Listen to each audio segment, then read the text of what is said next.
Welcome back. Let me turn the gain down a little bit. Maybe let's see if that helps the audio. Hi. Obviously, we're not starting from the menu this time. Shocking. Actually. Yeah, no. We're not starting from the menu. Uh, welcome back. This is, I don't even know, but we're on chapter 3. Quick recap, spoiler alert, if you haven't seen the other episodes, if you want to get caught up, watch the series beforehand without being spoiled, go do that now, though the audio will suck, I am sorry. However, if you just want to jump into it, cause the audio sucks, Ashley killed Cyrus, Art killed Pandora, and now we're on chapter 3. Our best friend was just executed right in front of us to protect us. Yay! Let's go, I guess. I slowly drew up my eyes. My chest felt tight. I inhaled deeply and exhaled heavily, as if to expel my body of all the wound-up fear that started inside. It didn't help much. My body felt lean, my heart hollow. Rising from bed, I shook the remains of me trying to sleep away. Looking at my surroundings, I noticed I had thrown the covers and pillows on the floor. It was strange. I had fallen asleep, but I had no dreams or nightmares. My subconscious felt suspended in a null zone. The clock read 4:15. I rumbled my exhaustion from my eyes. Feeling numb and restless, I dragged my heavy body out of bed and shuffled towards the door, but I didn't know where to go. That's not true, I mumbled to myself. There's one place I could think of.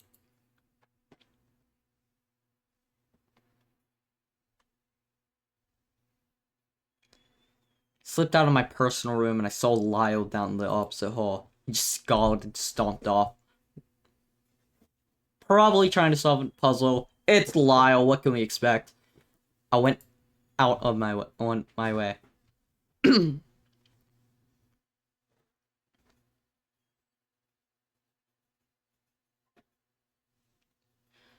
I walked through the living quarters, through the foyer, and up the stairs to the second floor.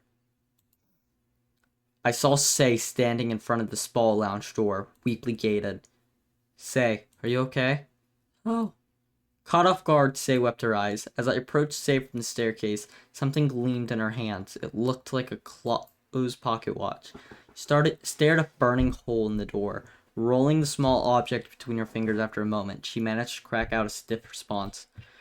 This is how it's supposed to happen, isn't it? What do you mean? We can't do anything, no matter how hard we try. It still ends like this. I had nowhere to go before, but I came here, but now what do I do? She was visibly shaking. It was horrible seeing her like this. Say.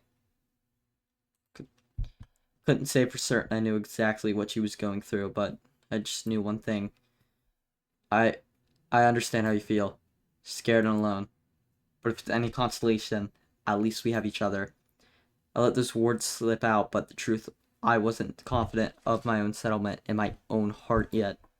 She rolled her disc in her hand a few times. I wonder what the item meant to her, if anything. She didn't respond. Instead, she just wiped her tears and nodded. Spent some time with Say in solitude. Passing through the auditorium, I spot Forte glazing at a delicate globe in the centerpiece. I love how it's glowing. This place looks really pretty when it's nighttime. He seemed to be humming to himself, but stopped when I approached. Evening, Echo. Hello. Did I interrupt you? No. It's a melancholy tune. I would really rather not bother you further with it. Oh. It's a bit of unfortunate situation we found ourselves in, isn't it? Despite the heavy words, his face read differently. His shoulders remained relaxed as he looked past the globe at the dark, cool sky. He seemed calm somehow. Tell me, Echo, how are you? Are you alright? Am I alright? We're lying. Yeah, I'm fine. They noticed my hesitant but didn't pry. Instead, continued to hum at a low volume once more.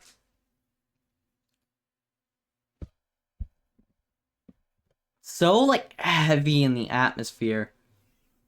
I mean, 4 people died, of course it's gonna be heavy. I made my way through the auditorium, up the stairs, arriving on the 3rd floor. Spotted Missy at the marble table in the center of the 3rd floor. She was contemplating something. Missy? Oh, Echo, excuse me, I hadn't noticed you. Missy looked unsettled. She might have been put off from what I did earlier. I closed the distance between us. What's that? This is... She moved to reveal a small decorated box. Where do you keep getting weapons? My revolver and dagger. 2 weapons that surely shone in the dim light of the hallway. I discussed the dagger with Cyrus, allowed me to explore the room of my associate. Nevertheless, I do not wish to take it with me, but here it is again, as if it were following me. And the gun? Closed and posed for sure. It looks like it was the only thing to emerge from this wreckage of the smoke lounge. I see. The dangerous tools needed to continue the game were returned to the players. I stared at the weapons in her hand. I wanted more than anything to tear them out of her hands and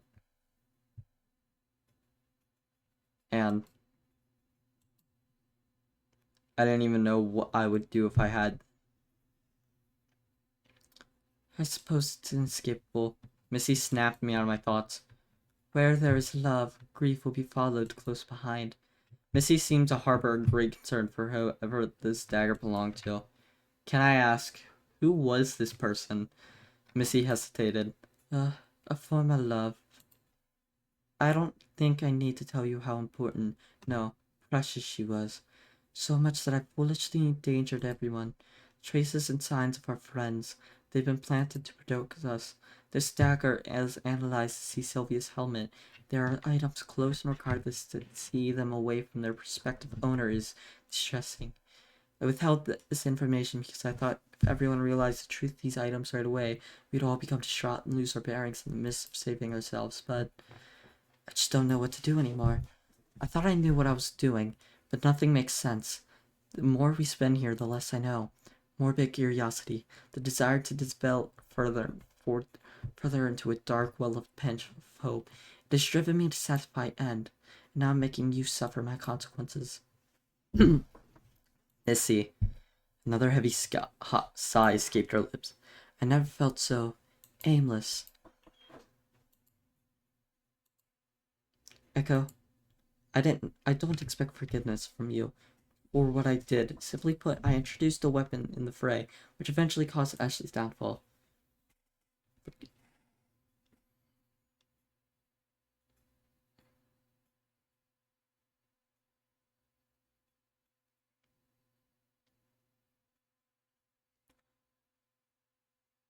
Ooh, this is a tough choice. Remember how I said last episode that my choices might change the game? I wonder if this is one of them.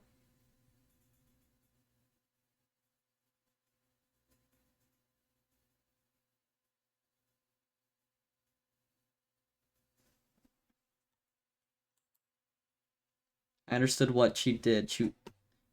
Leaving the weapon out was a show of belief that would be no harm. I understand in theory, but Missy, you don't need to indulge me. Missy looked at me with earnest eyes. It's easy to wet the connection these 2 damaging things together to find a reason within a tragedy, but it's merely not healthy. The truth, the bigger picture is Ashley meant to protect the one she cared about. And she truly wanted to remove a threat from our group, having faith that we remaining students won't do harm to each other after the fact. Despite that, regardless of the risk she took, we're still here, participating in the seemingly endless game. Our predicament doesn't appear to be black and white, does it? I'm sorry. I can't seem to forget my thoughts. Missy's composure was fractured. She was shuddering the embodiment weight of guilt. I didn't know what to say. I assume you've come here for the same reason as I. I'm sorry for taking so much of your time. I'll leave you be. And thank you for trusting me during the trial. I regret having to put you through all that. I nodded almost invisibly as Missy made her exit down the stairs. I realized Missy was right. The situation was too complicated to make strict judgments on what was unjust. Shut up!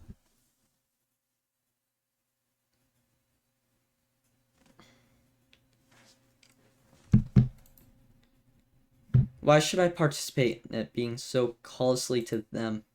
I sighed.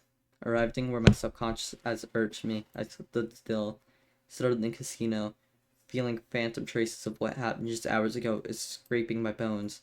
My mindset willfully wandered back to a time before the terrible game, a peaceful time before this despair. Flashback!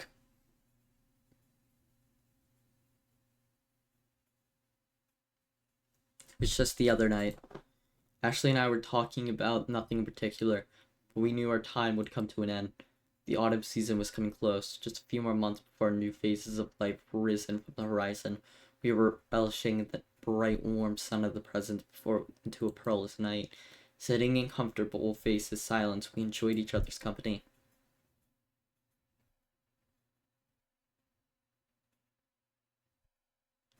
Have you decided where you want to go? No, not yet. I was just thinking about taking a gap year to travel. Traveling sounds like a dream. Seeing different people and expanding your worldview. Yeah, but then I have to worry about my finances if I'm off the road often. Don't fret. There's always other options. Maybe you could even travel locally. There could be interesting sites in the next city that you never knew about. That's a good idea. I never really thought about that since I just wanted to walk everywhere in the city. What about you? Any interesting projects? Well, Papa wants me to help out in the ranch a little more. The new season's coming up and we were expecting some competitors to stop by. Oh yeah, the races. You're pretty busy during those weeks, right? It's hectic, but it's fun. And I don't mind helping. In fact, I was still unsure about what to think from school anyways, so this gives me more time to think. And some more with husband, I'm sure he wouldn't mind if you left. Of course I would miss him too. Laughed lightly. I don't think you have to worry about much. If anything, you have a future at the ranch with your father. It's a good fallback in case anything were to happen, right? Yeah, a good fallback. Pondered silence drifted. I think you should travel, though it would be wonderful to hear all about your journey. Nothing is really keeping you down, though. Not really, but the idea a little daunting. Learning new languages to get around, not to mention finding the money to do so. Seems it's a little risky. We're probably not even gonna have many chances to see each other. There's always a million reasons not to do something. Yeah. Besides, if you ever get tired of traveling, I'll always be here. Just don't forget about me, okay?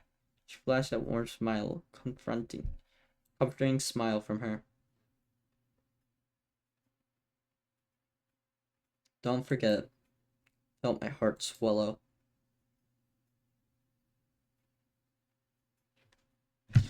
Okay. So we all agree. Echo like Ashley, right? Can we all agree on that? Is that something we can agree on? Because I'm 99. I'm pretty sure we can all agree on that. Turned to the first floor after some time. Passing through the foyer, I saw Missy and Forte having dinner in the dining hall. Hello again, Echo. Are you well? Yeah, I think I'll be okay. Missy, I'm sorry I was unresponsive earlier. I just needed some time to sort out my thoughts. I understand. We're all going through a lot right now. Yeah. Even though we shared a mutual settlement, our eyes met during the exchange. Forte broke the silence. Echo, would you like to join us for dinner? It's a tiring day. You ought to take a moment to unwind. No thank you. So many things on my mind. No appetite to feed the thoughts. Will you be alright? Yeah, just have a lot to think about. Well, don't push yourself too hard. And don't be a stranger if you ever end up wanting to join us. Sure thing. Thanks. I left Missy and Forte to enjoy their meals in peace.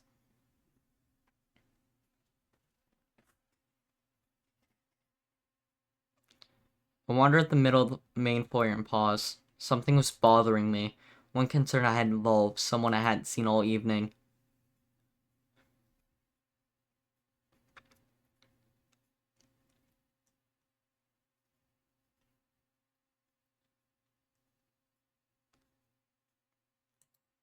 We should. Figured since I didn't run to her auditorium or anywhere along the way. Kinda must have been in her room. Went down the living quarters and knocked on the door and graded their school schedule. Cannon, are you there? Just wanted to apologize. There was no response. Knocked once more for good measure. Silence again.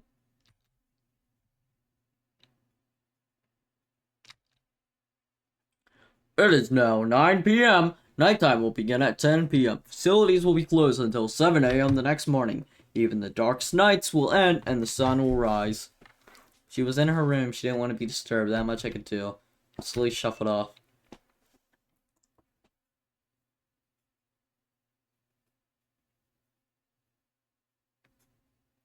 Couldn't feel but feel guilty for denying Cannon's help, despite her trying sincerely.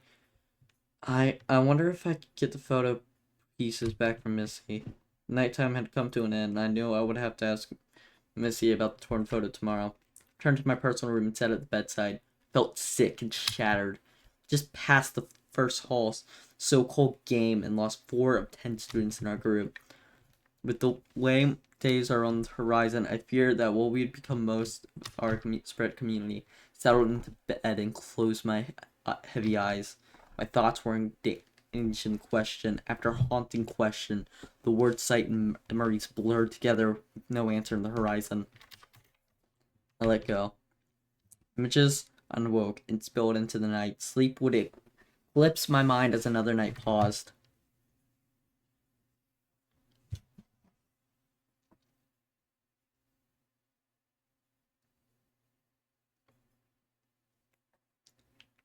Chapter 30. Dignity, Diligence.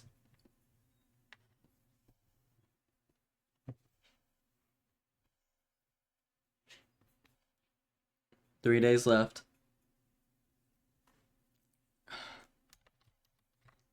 Something ached. Felt my stomach turn over. Hungry. Slipped out of bed and went to the sink, splashing another fitful night's sleep from eyes with the crisp water. Alert from the chill, I got poorly dressed, and it was disturbing how quickly I ate to the morning routine. Oh, 7 a.m. Wake up an entire half an hour before the preset alarm went off.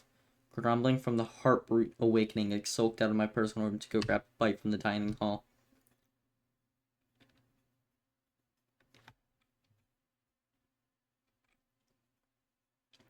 The hall was quiet. Nothing but soft footsteps upon me cranking the carpet, keeping me company. I crossed the dimly lit foyer and sat myself down at the dining table. I laid my eyes directly on the basket of pastries that still sat in the corner of the table. 2 pastries will remain, a lemon square and some kind of Danish with jam. I helped myself to the lemon square. The delicious bite of sweet and sour zest filling with flavorful energy. As much as I enjoyed the pastry, I couldn't help but remind me feeling of Pandora's life being cut short. Finished off the lemon square, leaving the jam dishes in the basket by its lonesome. Place a snack on the foyer napkin stuck in my pocket. Maybe I can give it to Cannon. It's not much. I didn't really know what was going on with it. Give it as a peace offering? I don't think she would accept it as a peace offering per se, but it'd be a shame to waste it. Try to recall whether or not Cannon had even tried one of pastry. Think you're doing? My thoughts were interrupted by a sharp exclamation. Rushed out of the dining hall and saw Lyle and Cannon arguing the connection between the live balls. Zay was standing beside Lyle once more, watching the scene unfold. Cannon, you're always running away and hiding, aren't you? Shut up! Think I'm gonna run head first into the danger? I'm not gonna be an idiot like you and Echo, getting myself hurt for no good reason. Lyle sees his camera for... Lyle! What are you doing? Again! Hey, hands off! Had enough with you and your secrets. I'll break this thing for good if you don't tell me what you're hiding. No, please don't! What's going on? Started interview, but Forte stepped in with the living quarters. Approached from behind, Lyle plucks the camera out of his grasp.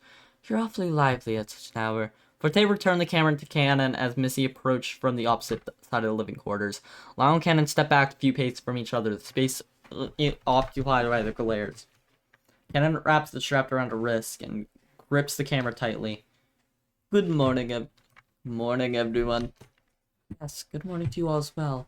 Although I would hardly call it shouting and threatening others a productive way to start the day with the commission this time.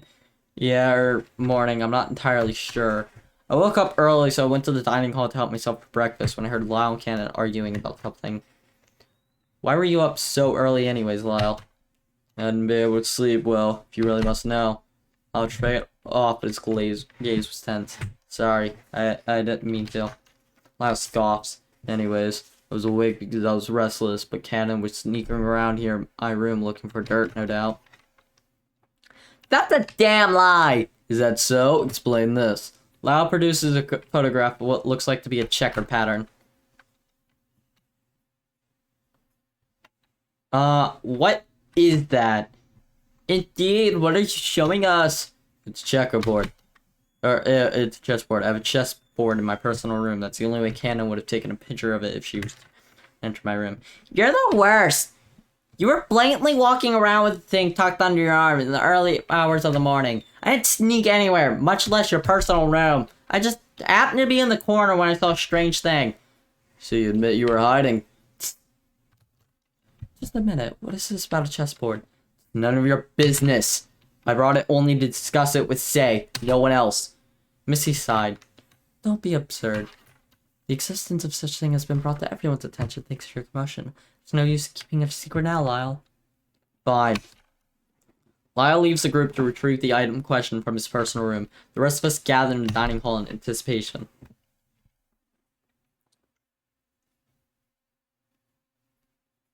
After a moment, Lyle returns, presenting a squeaky wooden chessboard. Care to elaborate? What seems to be the issue here? It's not strictly chessboard per se. Doesn't come with pieces to play, and those are markings on two lots of corner. But from the distance alone, I know what its real purpose is. It's a multi-chessboard problem. If I recall correctly, that's a type of tiling puzzle, no? Yes. The problem is as so. It's supposed to be an 8-piece chessboard with two diagonally opposite corners removed, leaving 62 squares. It's possible that 31x times 2 dominoes in such a way ranking files and squares are covered. From the numbers alone, you think mathematically possible. After all, 31 is easily half of 62. However, the problem is impossible to complete. By removing two diagonally opposite corners, we're taking out two either black or white squares. Which is removed, we're left with the real estate of 32 of a 1-type and square of 30 type. There's an issue, since the dominoes will always cover one black and one white. If there remain squares, like uneven like that, will be without one domino and two involved squares. At the end of the day, puzzles are like pointless. They're not problems, they're hoaxes meant to frustrate. In that case, do you believe you were expecting to solve it, given you are the ultimate puzzle master? I doubt it. Came with neither instruction or dominoes, just board itself, with the two corners marked within my room. Even if I was given me to solve, whoever gave it must know that I would see through the problem straight towards the impossible nature of it anyways. So Lyle had the complicated thing in his room as well. Hang on. The moment felt oddly familiar, hearing something kind of strange in their room. I wonder if it's simply coincidence. Hey, Forte, can I ask something? What is it? When I shocked on the first day, you took me to the room and kept an eye on me. Remember you got a music sheet. What was it? Oh, that? Sheets were actually select parts for libretto for an opera I've disbanded for. Oh, indeed. Story of a man that ate his success, makes a deal with dark spirits to get what he truly wants. I don't care for much of the moral of it. I see. Choice of words were rather nonplussed, but his brow arrowed deeply in the mention of opera. Could these things be indicative or something more? In their respective rooms, Lyle had a frustrating puzzle, and Forte had a sheet of music that turned out to be the story he didn't quite like. Interesting. I wonder if the revolver in my room did for a similar faction. Test myself with a precious gun within a game itself. What could that mean? Don't you think he had something to do with your talent as well? Perhaps, but completely there's a democracy among items. Ashley's room itself had nothing to do with her talent. Yeah, Ashley received her friend Sylvia a helmet. In a way, it could have read as a gift at first, but given their story, it must have been a jab fight occurred between them. And I assume what some sort of room gift can was given her camera. I haven't made any efforts to hide it, but yes, I have rather some mixed feelings about this.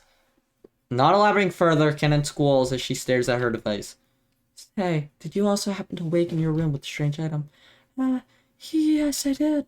Would you mind sharing it with us? I wonder if it's something talent related. Zay momently withdrew into her own room to retrieve her item. Here.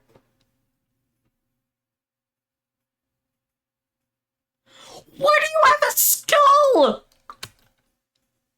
What on earth? Is that real? It couldn't be real. The shape's too much stylized and resemble anything realistic. I guess you're right. Still, such suspicion of a skull, fake or not, sent chills up my spine. This is kind of heavy too. When I woke up with it, it was sitting in the corner of the cabinet, foot of my bed, staring at me. Like telling me something bad would happen. It's horrible. I didn't know what to do with it. I just hid it in one of my cabinet drawers. Say's item that seems to have outward appearance because it's related to her talent. However, skull and bone shallowed plate in a game centered around murder. I get the impression it was given deliberatively. Yeah, it can't just be coincidence, huh? So Ashley was the only one who had something out of place in her room when she woke up. It seemed nearly everyone had something unusual in their room. Wait. All these strange things are having something in common.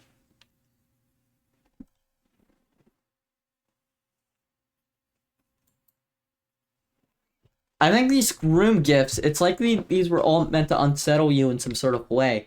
Interesting. It's quite disturbing to retrieve a revolver out of all things before the event of the killing game, but being revealed to us no less. Missy, what about the item you had last night? You said it was analogous to Sylvia's helmet. Correct. It had a plastic past. The owner was to kill herself with it by betraying her family's wishes. What a loathsome request. So, it was as following of her family's blind sight spire. She took the dagger and nothing less as she fled from her home. Missy withdrew the dagger from possession and turned over her hands carefully. She had a fort look in her eyes, staring deeply at it. No way. There's no way I'm letting Missy allow another murder weapon to fall into the wrong hands. Lyle sped up to take the dagger from Missy, but Forte held him back with a firm grasp. Why are you stopping me? I'm trying to prevent more destruction. Missy's weapon are going to do more harm than good. And you can say with confidence you wouldn't let the weapon fall into the wrong hand as well. Whoever fights monsters should see that if they do not want to become the monster in the process. Lyle, I think you would have to follow these words of insight, given your reaction to events. It's not that I don't have faith in you to solve out our workings of our situation, but I don't want to see you turn against us just for the sake of an answer. I'm not turning against you. I'm trying to get to the bottom of this forsaken game we're in. Ugh. Lyle hurled the chessboard across the hall, splitting the wood into several pieces. Lyle, violence is not the answer. You have a sharp mind. Don't let rage and confusion blind your judgment. Tell me then, what's the point of this so-called gifts? Missy, you received a gun of all things, and now you've got in your hands a dagger? Say even has a skull and crossbone statue. What good could that possibly serve? Not to mention all these awful gifts. This game has been rigged from the beginning to indicate violence, and violence only. Lyle, please settle down. We're gathered to talk this out. I understand you're frustrated, but discussion of the best tool at the current disposal. If we keep a level head, we're sure to find an answer to the question at hand. We have so many brilliant mind here. What's not we can do? Lyle huffed. His crossed arms went to the pace of the far corner of the dining hall, allowing whoever else to speak. Well, all I can speculate is perhaps signs of distrust were planted among us from the start. Since the gifts have stirred up feeling of resentment. If that's the case, what do you think Art's gift was? Maybe it was because of that thing that he was the one to act first. It could be possibly he walked into the mansion with a pre-existing bleak feelings that only elaborated further with the situation we found ourselves. One could assume that's plausible for his motivation. The room fell in silence. Missy and Forte were deep in thoughts while saying Cannon were their usual quiet selves. Lyle, on the other hand, just allowed the conversation at its more pace. Missy continued. It's going quite difficult to reflect on the events that passed, but I believe it's necessary to progress. I believe we ought to outright ask, in killing, what's the root of each occurrence? Art did it out of protection, didn't he? As I understood, it was much done more out of fear. Ashley was afraid too. She was afraid for Echo's safety.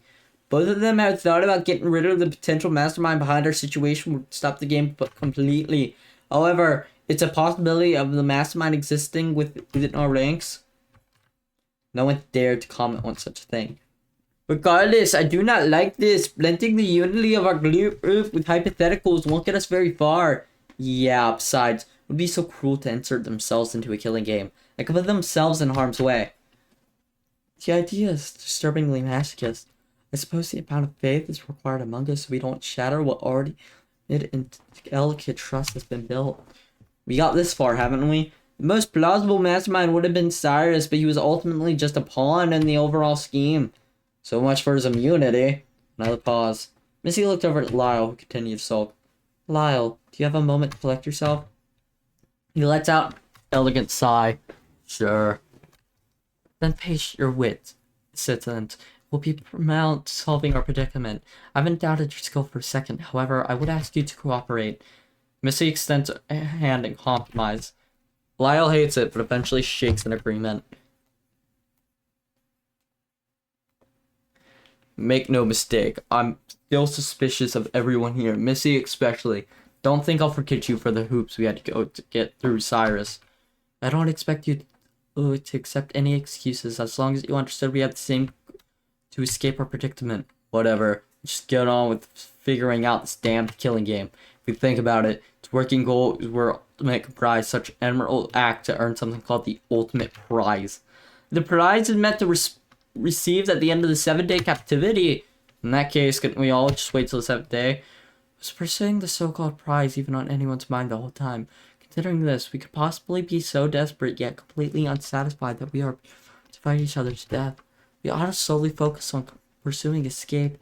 Any resisting, any pressure to act on the killing, that's the only answer I forgive. But as we've seen, Zero has deployed a number of things throughout the day to apply stress. Regarding the fourth motive question, it's just the act of choosing whether or not to discuss it as already has its suspicious implication, doesn't it? And it didn't happen to Cyrus because he was like killing occurred in the afternoon. But it didn't do anything like we did on the second day. Maybe we would have had unemployed later in the day or our act. Case point, disturbing music. Then indeed, wanting out wasn't enough to be an option to begin with. As far as we could tell, nothing made sense. Missy furrowed her brow. It's disrespectful to make concrete statements about our situation. The variety of strange things don't seem to have any rhyme or reason. So, what can we even do?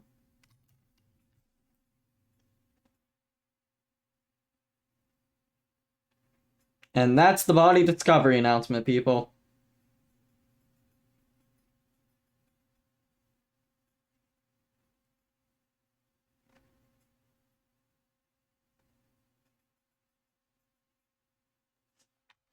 Sorry, zoned out for a sec.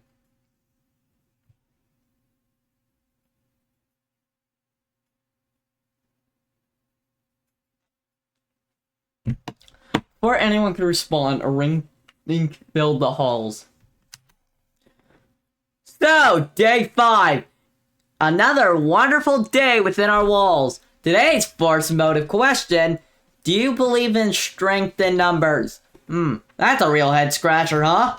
Nah, not really. Seems pretty obvious, right? Unless we have the lonely wolves out there. The announcement ended as quickly as it came. Huh? That one's kind of vague. It's not vague, it's nothing. Why wouldn't there be strength in numbers? Kenneth Brookstein's snide remark. It was strange coming from her, considering how much she avoided us. I'm entitled to agree that the answer seems pretty straightforward.